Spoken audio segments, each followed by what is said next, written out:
Isang linggo na ang nakalipas mula nung magsimula ang mainit na palitan ng puwersa sa pagitan ng Iran laban sa Amerika at Israel.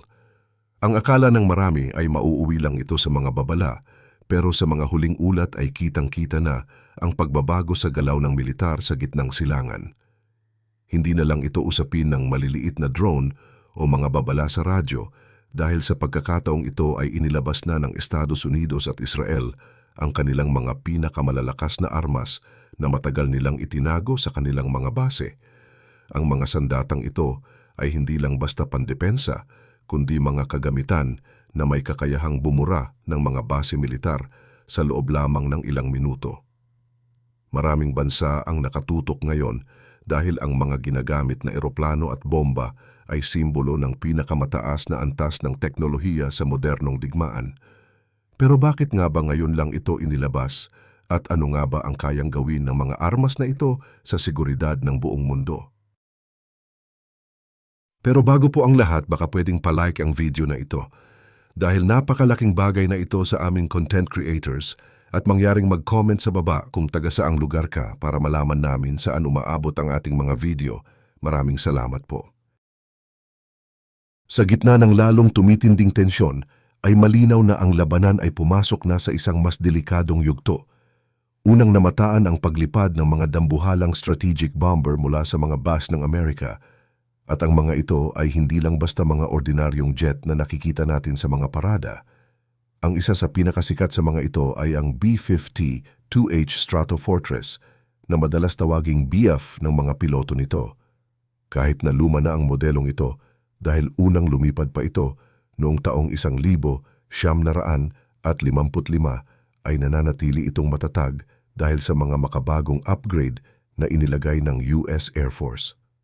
Ang eroplanong ito ay kayang lumipad ng mahigit 14,000 kilometro nang hindi na kailangang bumaba para magkarga ng gasolina. Dahil dito ay kayang tumama ng Amerika sa mga target na sobrang layo mula sa kanilang sariling bansa. Ang mas nakakatakot pa ay kaya nitong magdala ng 70,000 libra ng mga bomba at missiles na pwedeng maging mitya ng malawakang pagkawasak. Hindi rin nagpapahuli ang B-1B Lancer pagdating sa bilis at galing sa pagtatago. Kung ang B-52 ay para sa dami ng karga, ang B-1B naman ay ginawa para mabilis na makalusot sa mga radar at depensa ng Iran. Ang eroplanong ito ay isang supersonic bomber na ang ibig sabihin ay mas mabilis pa ang lipad nito kaysa sa bilis ng tunog. Dahil mababa lang itong lumipad, ay mahihirapan ang mga radar ng kalaban na makita ito bago pa man ito makapagbagsak ng mga bomba. Ayon sa mga eksperto sa militar, ang pangunahing trabaho ng B-1B ngayon ay puntiryahin ang mga pasilidad sa loob mismo ng Iran kung saan itinatago ang mga mahahalagang kagamitan at mga opisyal ng kanilang hukbo. Pero ang pinaka-advanced sa lahat ay ang B-2 Spirit na isang stealth bomber. Ang eroplanong ito ay may kakaibang hugis na parang pakpak lang at wala itong buntot, kaya halos hindi ito makita ng kahit anong radar sa mundo. Noong nakaraang taon ay ginamit na ito para bombahin ang mga nuclear facility sa Iran at ngayon ay muli itong inilabas para sa mas malaking operasyon. Ang misyon ng B-2 Spirit ay hanapin at pasabugin ang mga imbakan ng drone at missiles na nakabaon ng malalim sa ilalim ng mga bundok sa Iran. Dahil sa galing nitong magtago ay kadalasang huli na bago malaman ng kalaban na may bomba na palang paparating sa kanila. Bukod sa mga dambuhalang eroplano na nabanggit natin kanina, may mga teknolohiya pa ang Amerika na mas pino pero mas nakamamatay ang galaw. Isipin nyo na lang na ang isang ordinaryong bomba ay biglang nagkakaroon ng sariling isip. Iyan ang ginagawa ng JDAM o Joint Direct Attack Munition. Hindi ito bagong bomba, kundi isang sopistikadong guidance system na ikinakabit sa mga luma at simpleng bomba para maging GPS-guided weapons ang mga ito. Dahil dito, kahit masama ang panahon o madilim ang gabi, kayang tumama ng mga bomba sa eksaktong target na may napakataas na accuracy. Isang lipad lang ng bomber ay sapat na para wasakin ang maraming target ng sabay-sabay gaya ng mga radar station at command center ng kalaban. Hindi rin papahuli ang mga Tomahawk cruise missiles na madalas nating naririnig sa mga balita. Ang mga ito ay inilulunsad mula sa mga destroyer o submarino na nasa gitna ng dagat. Ang nakakamangha rito ay kaya nitong lumipad ng mahigit 1,000 at 600 kilometro habang sumusunod sa korte ng lupa para hindi ito masagap ng mga radar. Pero sa kabila ng mga mamahaling misil na ito, may bagong bida sa modernong digmaan na mas mura pero sobrang epektibo, ang mga attack drones. Ang Amerika ay gumagamit na ngayon ng Lucas drones na parang mga kamikaze. Lilipad lang ang mga ito patungo sa target at sasabog pagtama. Dahil mura lang ang bawat isa, kayang magpadala ng militar ng napakaraming drone ng sabay-sabay para malito at mapagod ang air defense system ng Iran. Sa panig naman ng Israel, inilabas na nila ang kanilang pinakabagong alas na tinatawag na Iron Beam. Kung dati ay missile din ang pangharang nila sa mga rocket, ngayon ay gumagamit na sila ng high-energy laser. Isipin nyo na lang ang isang malakas na sinag ng ilaw na kayang sunugin ang mga paparating na drone o missile sa langit. Mas practical ito dahil kuryente lang ang kailangan at hindi na kailangang gumastos ng daan-daang libong dolyar para sa bawat putok. Pero ang pinaka-revolusyonaryong sandata na ginagamit ngayon ng Amerika ay hindi nakikita ng mata. Ito ay ang Artificial Intelligence o AI. Ginamit nila ang AI system na cloud para mabilis na suriin ang napakaraming data mula sa mga satellite at radar.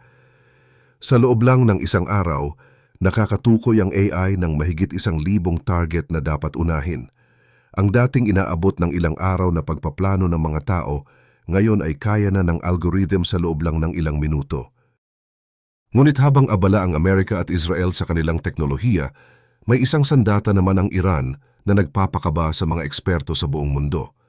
Ito ang kanilang mga hypersonic missiles gaya ng Fatah-1 at Fatah-2. Kapag sinabing hypersonic, ibig sabihin ay lumilipad ito ng mahigit 5 beses na mas mabilis kaysa sa tunog. Ang Fatah-1 ay kayang umabot sa bilis na mahigit 18,000 kilometro kada oras.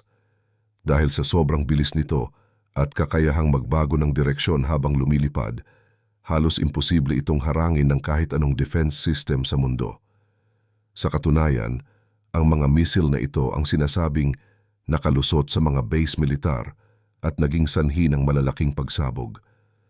Nakakalungkot lang isipin na sa gitna ng teknolohiyang ito ay may isang kababayan pala nating OFW sa Israel ang hindi pinalad at nadamay pa sa pagtama ng isa sa mga missile na ito. Bukod sa mga hypersonic missile, may isa pang sandata ang Iran na talagang idinisenyo para tumama sa malalayong distansya, yun ay ang Khaybar-Shikan. Ang ballistic missile na ito ay kayang umabot sa target na mahigit 1,000 at 400 kilometro ang layo. Ang nakakatakot dito, ang dulo ng missile ay kayang gumalaw habang bumabagsak, kaya sobrang hirap itong harangin ng mga interception system. At hindi lang basta lakas ang dala ng Iran dahil ayon sa mga ulat, meron silang stock na mahigit 2,000 at 500 medium at long-range missiles bago pa man magsimula ang gulo.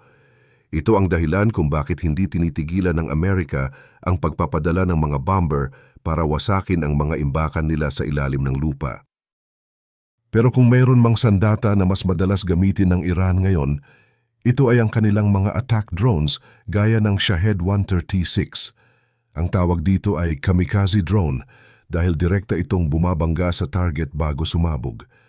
Ang taktika nila rito ay ang tinatawag na drone swarm, kung saan daan-daan ang sabay-sabay na pinapalipad para mapagod at malito ang depensa ng kalaban.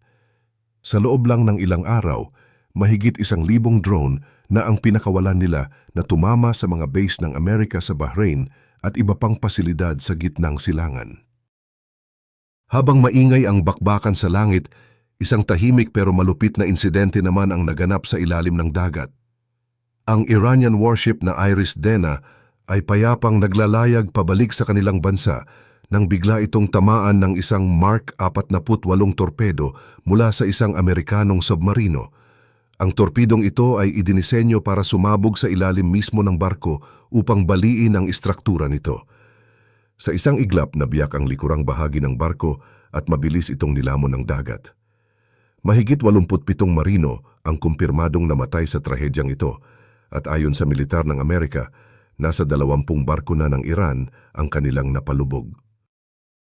Sa tindi ng mga teknolohiya at armas na inilalabas ng bawat panig, tila hindi na lang ito simpleng hidwaan kundi isang ganap na digmaan na pwedeng bumago sa takbo ng mundo. Sa tingin nyo, ito na nga ba ang simula ng isang mas malaking labanan na kailangang paghandaan ng lahat? O may pag-asa pa kayang humupa ang tensyon? Ano ang opinyon nyo sa mga bagong armas na ito? I-comment mo naman sa baba ang nararamdaman mo at kung gusto mo pang malaman ang mga detalye sa likod ng mga balitang ito ay huwag kalimutang mag-like at subscribe para sa mga susunod pang update.